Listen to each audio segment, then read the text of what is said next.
shot. Another big one. Nailed that. Look at it.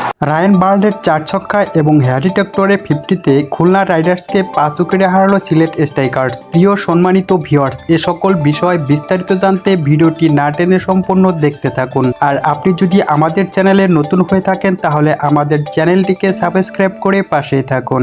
বিপিএলে আজকের ম্যাচে সিলেট স্ট্রাইকার্স এর মুখোমুখি হয়েছিল খুলনা টাইগার্স। খুলনা টাইগার্সের অধিনায়ক এনামুল হক টসে জিতে প্রথমে ব্যাটিং করার সিদ্ধান্ত নেন। খুলনা টাইগার্স প্রথমে দুর্দান্ত শুরু করেছিল। প্রথম 6 ওভারে 1 উইকেট হারিয়ে করেছিল 46 রান। এ ম্যাচে এনামুল হক এবং হাবিবুর রহমান সোহানের দুর্দান্ত ইনিংসের উপর ভর করে সব মিলিয়ে নির্ধারিত 20 ওভারে 4 উইকেট হারিয়ে 153 রান করে খুলনা। এনামুল হক করেন 58 বলে 67 রান এবং হাবিবুর রহমান সোহান করেন 30 বলে 43 রান।